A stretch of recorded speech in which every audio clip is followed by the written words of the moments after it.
That teepee that you see there is where I stood about 35 years ago with this George Armstrong Custer shirt that my daughter Noelle sewed with me with a pattern company called Past Patterns. It's a replica of the 7th Cavalry shirt that George Armstrong Custer oftentimes wore. It wasn't his only shirt. I have another one of those that was specially crafted for my ministry, Mantle Ministries.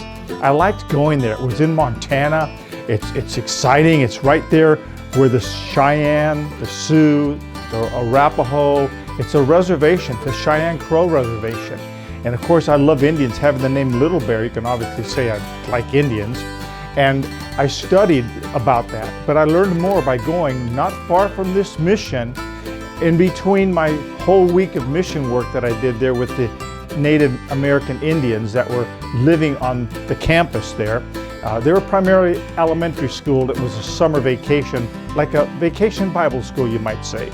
Well, in between all that, my wife and I scooted over and we saw the Custer Battlefield, and we learned a lot. So I just showed you a clip of George Armstrong Custer. There's probably hardly an American that doesn't know about Custer, so I'm not going to spend a lot of time on his foolishness, except to say he died, and he didn't have to die the way he did die. He was foolish. He disobeyed his orders.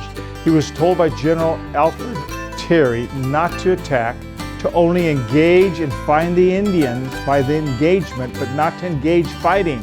Seek them, hide out, and wait till myself, reinforcements, we're going to come with hundreds of soldiers. He only had 600. They would have had well over 1,000 soldiers had he waited for General Alfred Terry and the lesser generals with him. They were seeking the Sioux Indians, Lakota Sioux, primarily Sitting Bull and Crazy Horse. Now that time was the largest assembly of Indians that we know of in Indian history that assembled in such numbers. Some reports say it was well over 1,000, up to 2,000 Indians, not just women and children, warriors. And they were on the war path. That's a whole story in itself that I don't want to talk about. But when Custer's scouts that were sent ahead saw the number of horses, they skedaddled back to Custer and they told him, Custer, you've got to be careful. There are so many horses. Those horses represent warriors. You're outnumbered. Wait for Terry. He says, I caught him sleeping. I'm going to get him. I'm going to attack him, and I'm going to engage them in battle, and Terry can catch up because they might get away. Get away? Are you crazy? They weren't getting away. He thought by engaging them they would flee. No, they surrounded him, and you saw the outcome. It was a disaster and a fiasco, all because not following the biblical principle of obedience. It not only is obedience in the secular world, like Custer's disobedience, but there's disobedience in the spiritual world. Samuel tells us in the scripture to Saul, who was very disobedient. He said, Saul, to obey is better than sacrifice. You have command of your men. You fight good fights, but you have not learned the lesson of obedience. And because of that, God is going to take the kingdom from you and give it to someone greater than you that understands obedience. And we know who that is. That was the future of King David, the shepherd boy.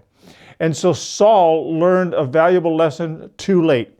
In battle, he fell on his sword. He was disobedient. He went on to one disobedience after another disobedience, and he lacked one thing called repentance. He should have fallen at Samuel's feet and lived a repentant life and a humbled and broken life.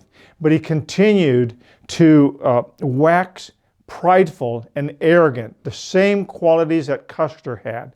Somehow he felt he was God's man for the hour, that he would show the nation what a warrior he was, and perhaps some reports say that he would be ushered into the presidency like Ulysses S. Grant was due to his victories in the Civil War. We don't know. Again, his death didn't fulfill his dreams and wishes.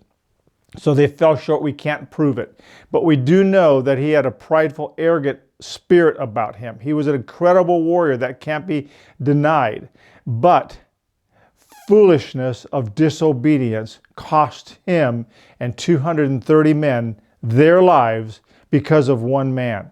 So the moral of the story for us is we need to be people, especially as born-again Christians, people of obedience to the Lord. And I know you're thinking, as I'm thinking, as I was preparing this message, but Lord, I know I disobey. I disobey sometimes in thought, sometimes in my words, saying the wrong thing when I knew I wasn't supposed to, and certainly, Lord, over the years as a Christian in deeds. Yes, we will live a life that falls short of God's obedience. To obey is better than sacrifice. But what's the key? God knows that we're not going to always be righteous and be right and never disappoint Him. But what He wants, and that I leave you with, is a contrite and a humble heart. God wants us to live a life of brokenness, a spirit that desires obedience like a child. Daddy, I try to be good, I try to be obedient, but I don't know why I always fail. It's that the little boy or girl coming to their father. We come to our Father with that same spirit. Father, I don't know what's the matter with me, but I desire to do right. Help me by your Spirit to create in me a life and a heart, like David says in Psalm 51. Renew that spirit in me, that's your spirit, so I can become and live as an obedient child, not a disobedient, rebellious child. So think about that. Where are you in your walk with the Lord? Are you rebellious by nature, disobedient, thinking only of yourself and your actions to please you, number one? Or are you living a life that's broken and contrite with your desires to be focused towards the Lord? An obedient spirit is what God is looking for us, in us, as His children. Well, I leave you with this word and this picture that you just saw to pause and ponder.